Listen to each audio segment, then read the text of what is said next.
Hello everyone, welcome back to Edible Abundance Homestead. It is May 30th and I have just finished picking all of the beets. Ta-da! It seems like things are happening really quickly right now, and things in the garden, it feels like they kind of come in waves. So there was the rush of the summer planting, and then there was kind of a lull, and now I've got the rush of the getting out all the spring stuff that's done for the year. So I pulled out a bunch of weeds. As you can see, I still have a bit more weeding to do. And then I've got this lettuce that's covered in weeds to get out next, and we are going to put corn, beans, and some sort of,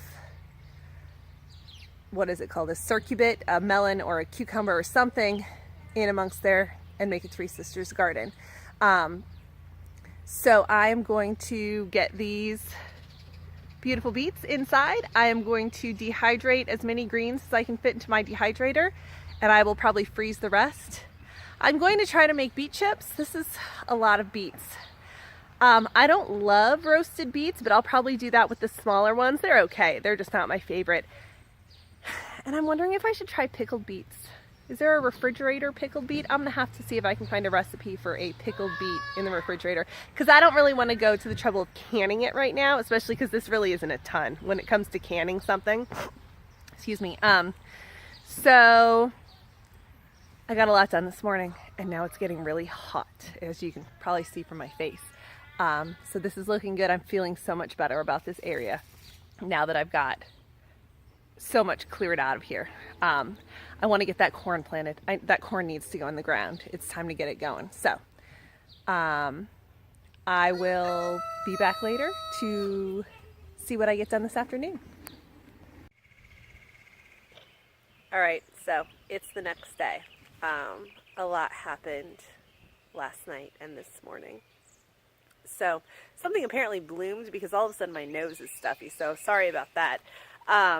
So last night we had massive thunderstorms pass through the area, lots of wind, lots of heavy rain, and it really brought home the attention that the tomatoes need. So this morning I went to the hardware store. I'm going to try this survey tape. These tomatoes need to be tied up today. As this storm was coming through, I was just thinking I knew I needed to get them tied up, and I just haven't gotten around to it. So that's a priority. They need to be tied up. They really need some pretty heavy pruning too. I've been picking off suckers, but some of them are they're just really, really bushy. So I don't know if I've missed some or what. And also a lot of them have leaves that are too low. They're like getting down into the dirt. So those need to be trimmed back. So that has to be done. So the storms didn't break anything. It did knock a couple things over a little bit. So last night the storms passed through, and then of course the sun was out at 7 o'clock or whatever. So it's still sunny at that time these days. And I was out here packing dirt around the base of a broccoli plant and a marigold, and trying to set the tomatoes up against the cattle panel a little bit better, so that they would stay upright until I had a chance to tie them up. So everything did seem to kind of grow with all that rain overnight. Second of all, you can see that my electric poultry netting is now gone. And so I've moved it, and that happened this morning unexpectedly. So I'm going to take you over to the meat chickens, and I will show you how I have that set up. So this morning, first thing I do in the morning when I come out here is I move the chicken coop, and the run is now over there. The little run that goes next to it, one length, so they have fresh grass. They're getting big enough, and there's enough of them that some days I've even moved it a second time in the middle of the day when I felt like it was getting too gross in there. But anyway, so I went and I picked up the handle here at the end, and I lifted and I started to walk, and all of a sudden I was holding the handle and the coop was no longer really attached to it. So you can see this side right here is not, good quality to begin with, and I knew that it was getting a little bit rotten, but I didn't realize how bad it was until the whole thing just kind of fell apart. So you can see here how this just broke off completely. And then I've moved it back up, but the handle actually, the whole thing, like the handle went up and this piece went down, and you can see where the screws just ran right through the wood. So yeah. So, I've kind of put it back together. They can still go in here at night. I still feel like I'm going to adjust this a little bit and get rid of this hole. I still feel like it's safe enough for them to be in it at night. The problem is I can't move it.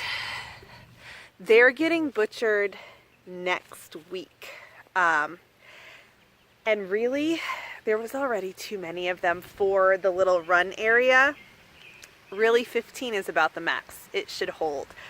And I've got 20, 21 in here, and one of them is that injured layer that I put in here to keep the bigger chickens from pecking at her head. She got a sore on her head and they keep pecking at it, so I put her in here. She's really too big to be in that area to begin with. And then I've got all these guys. And they're at that, the last week or two with them, they're really a bit too big to be in that area when there's 15 of them. Let alone, right now there's 14 meat chickens because I lost the one to a fox. Plus there are 3 layers that are the same age as the meat chickens because I lost one to a fox, and then this morning when this all happened, another one was missing, and I don't know if it got out. It was the one that kept escaping, so maybe it got out. Anyway, so what I've done here to hold us over until these meat chickens get butchered is I pulled my netting out and I just ran it all along this tree line as far as it would go. There's a piece of rabbit fencing down there. When it first happened, I put the rabbit fencing around and made like another little area, like over in this area for them, but that's too small to last them for a week. So I figure I put out this chicken electric poultry netting and run it that way.